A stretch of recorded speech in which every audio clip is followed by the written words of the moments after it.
stop everything you are doing right now. If you own property in Australia, if you are thinking about buying property, or if you have any exposure to the housing market whatsoever, you need to hear this. The Australian housing market is cracking. Not slowing. Not correcting. It is cracking. And the cracks are spreading faster than anyone in the mainstream media is willing to admit. This weekend, Melbourne recorded a preliminary auction clearance rate of just 54%. That is not a soft landing. That is a market in distress.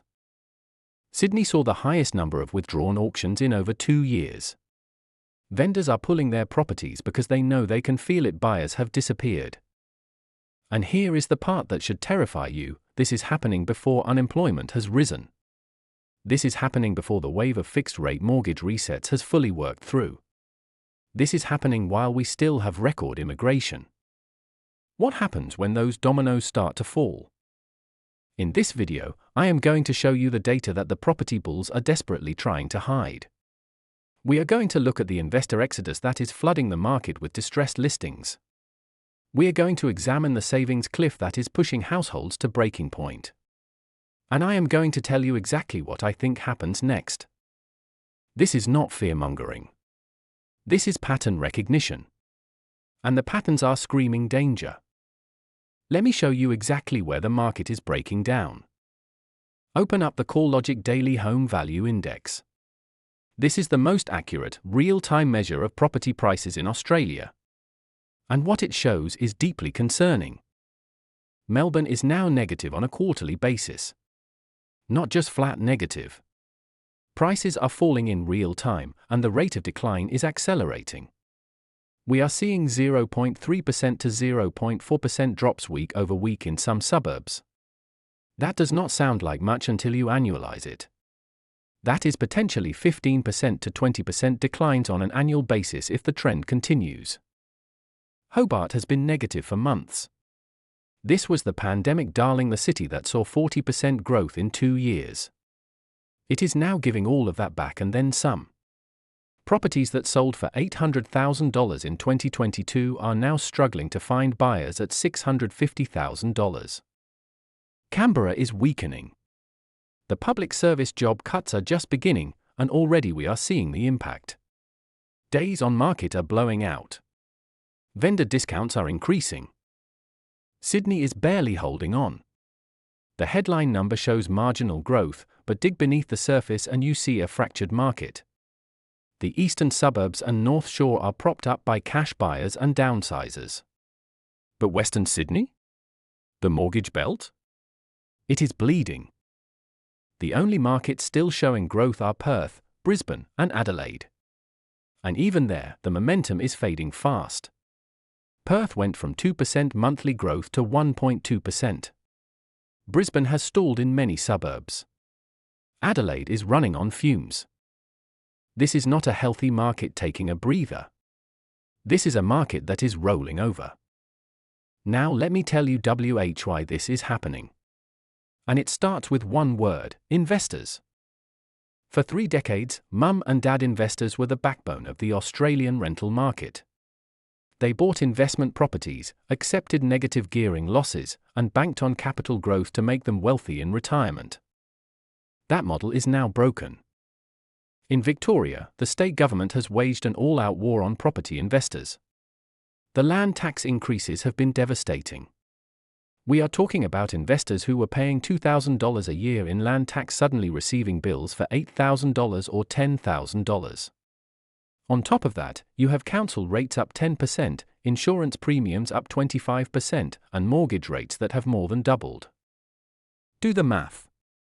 An investor with a $700,000 property might be paying $3,500 a month in mortgage interest, $300 in land tax, $400 in council rates, $200 in insurance, and $150 in maintenance. That is $4,550 a month in expenses. And what is the rent? Maybe $2,800 a month if they are lucky. That investor is losing $1,750 every single month. $21,000 a year. Out of their own pocket. In a rising market, you swallow that loss because you expect 10% capital growth. That $70,000 in paper gains more than covers your $21,000 cash loss. But in a flat market? In a falling market? You are just burning money. And that is exactly what is happening. So investors are selling. They are flooding the market with listings. In Melbourne, total stock on market is now 25% above the 5-year average. In some suburbs, it is 40% higher. And every week, more listings come on. This is the investor exodus. And it is creating a vicious cycle. More listings mean more supply. More supply means downward pressure on prices. Falling prices mean more investors panic and list. The cycle accelerates. But the investor exodus is only half the story. The other half is even more troubling. During COVID, Australian households built up an enormous savings buffer. Stimulus payments, reduced spending, and mortgage payment pauses meant that billions of dollars piled up in offset accounts and savings. That buffer is now gone. The RBA's own data shows the household savings rate has collapsed from over 20% during COVID to just 1.1% today. That is barely above zero. Australians are spending almost every dollar they earn just to survive. But it gets worse. The distribution of those savings was never even. The top 20% of households have savings. The bottom 60%? They were already living paycheck to paycheck before rates rose. Now they're going backwards. Credit card debt is surging. Buy now pay later arrears are at record highs. Personal loan applications are spiking as people try to consolidate debts they cannot service.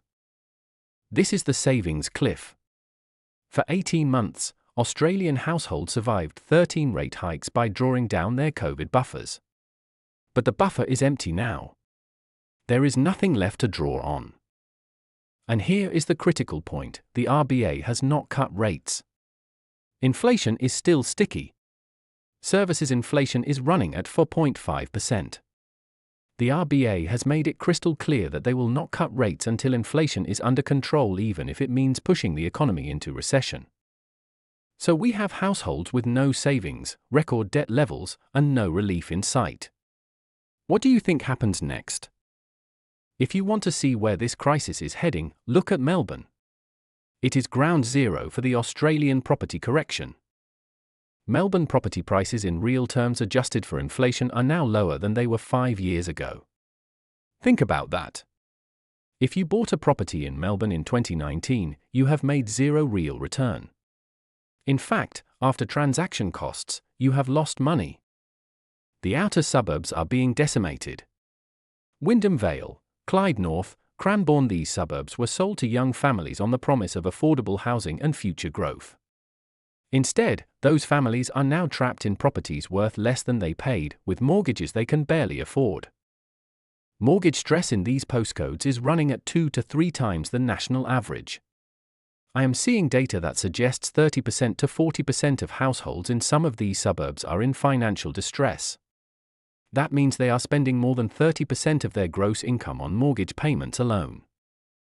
And the distress is spreading inward. We are now seeing weakness in middle-ring suburbs like Reservoir, Preston, and Footscray. These were gentrification success stories. Now they are seeing price falls. Even the blue-chip suburbs are not immune. Toorak, South Yarra, Brighton, we are seeing properties pass in at auction in these areas. When Toorak properties do not sell, you know something is seriously wrong. The apartment market is even worse. Melbourne apartment prices are down 10% to 15% from peak in many areas. CBD apartments are selling for less than they cost to build. Investors who bought off the plan are walking away, forfeiting their deposits rather than settling on properties worth less than the purchase price. Melbourne is a warning. It shows what happens when investor sentiment turns, when listings surge, and when buyers disappear. And what is happening in Melbourne today will spread to other cities tomorrow. Sydney tells a different story, but it is equally troubling. This is a market that is fracturing along wealth lines. The eastern suburbs and lower North Shore are holding up. Why? Because the buyers in these areas do not need mortgages. We are seeing 50% to 60% of purchases in these areas made with cash or minimal leverage. When you are buying a $5 million property outright, interest rates are irrelevant. But cross the Anzac Bridge and go west. Go to Blacktown, Parramatta, Liverpool, Campbelltown. This is where the pain is concentrated. In Western Sydney, almost every purchase is made with a mortgage. And not just any mortgage, maximum leverage mortgages. These are families who stretch to the absolute limit of their borrowing capacity to buy in 2021 and 2022.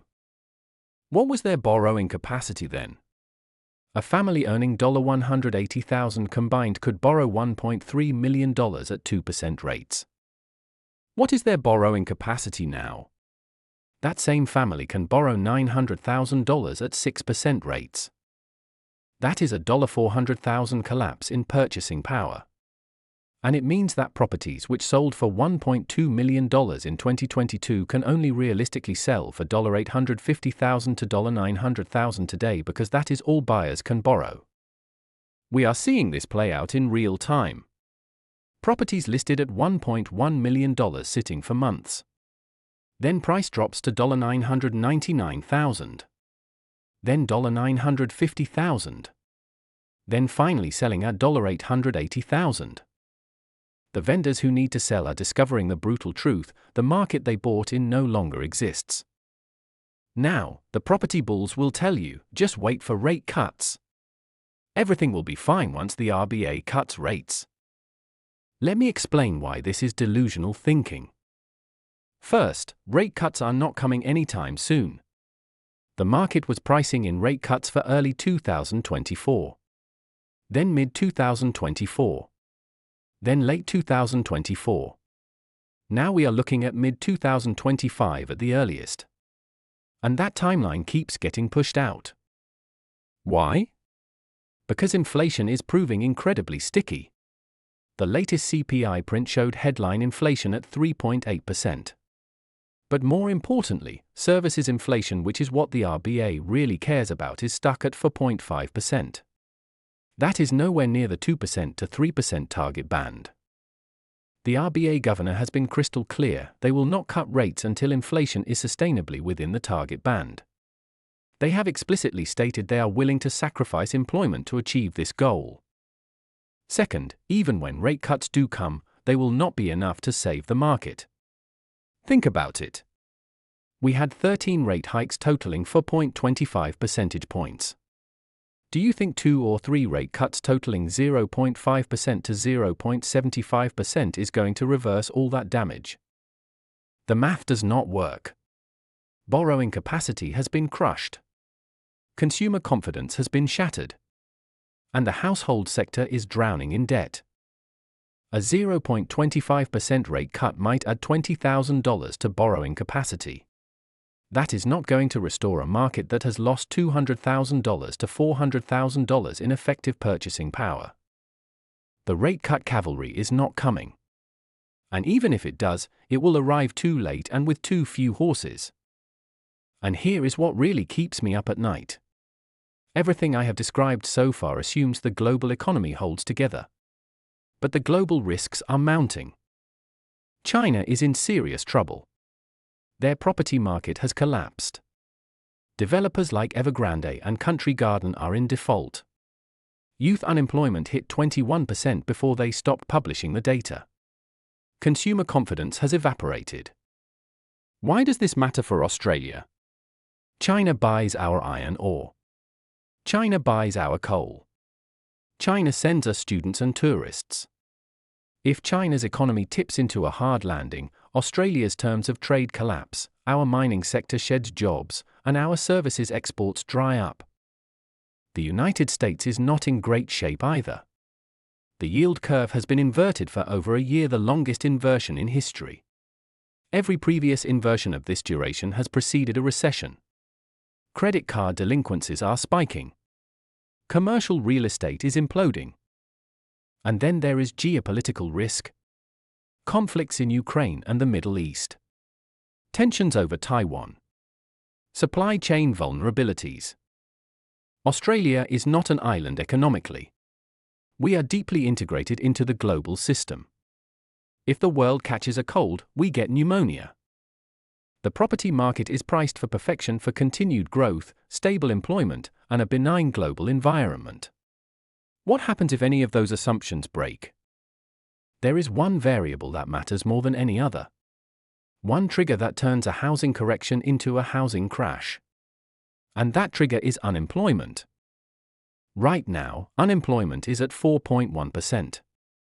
That is historically low. And it is the only thing keeping this market from complete collapse.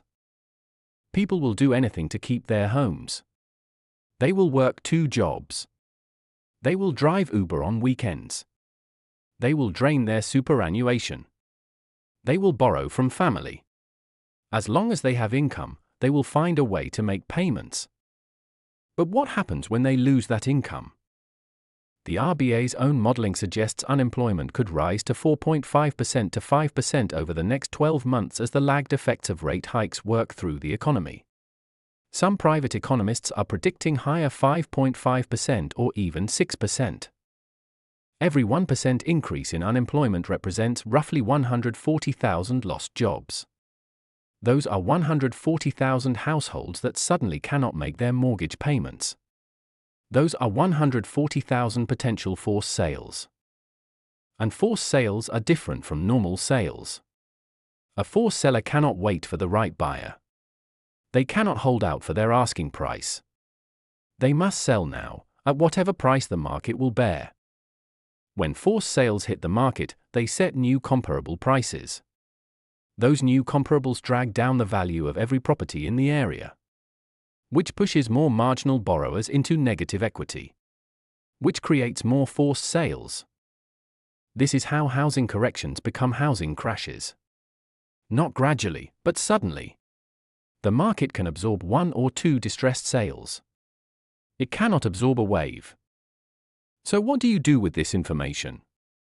Panic? Absolutely not. Prepare? Absolutely yes.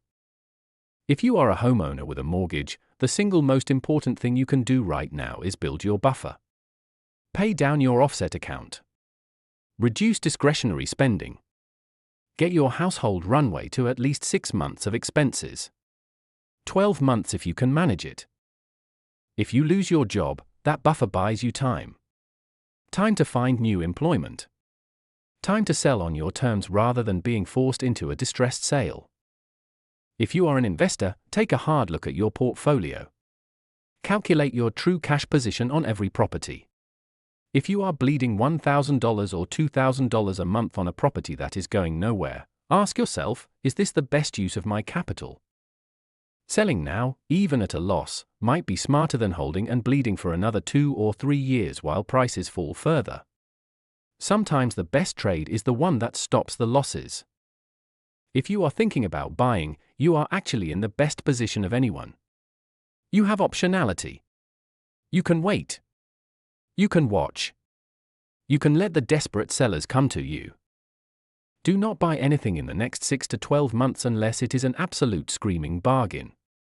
I am talking 15% to 20% below comparable sales. I am talking motivated sellers who need to transact. The power has shifted to buyers. Use it. Let me leave you with this. The Australian property market has defied gravity for 30 years. Every time people predicted a crash, the market bounced back stronger. And because of that history, an entire generation of Australians has been conditioned to believe that property only goes up. That belief is about to be tested. The conditions that created the 30-year boom, falling interest rates, financial deregulation, foreign investment, population growth, and tax incentives, those conditions are either exhausted or reversing. We are not going back to 2% interest rates. We are not going back to unlimited negative gearing. We are not going back to Chinese investors bidding up Sydney apartment sight unseen. The world has changed. The market has not priced in that change. Yet. I am not telling you the market will crash 50%. I am not telling you to sell everything and rent. What I am telling you is that the risks are asymmetric. The downside scenarios are severe and increasingly probable. The upside scenarios are limited and increasingly unlikely. In that environment, caution is not pessimism. Caution is wisdom. If you found this analysis valuable, subscribe to this channel. I will be releasing updates every week as this situation develops. Next week, I will be covering the specific suburbs that are most at risk and the few that might actually be safe havens. Hit that like button. Turn on notifications. And remember, in a market like this, information is your greatest asset. I will see you in the next video.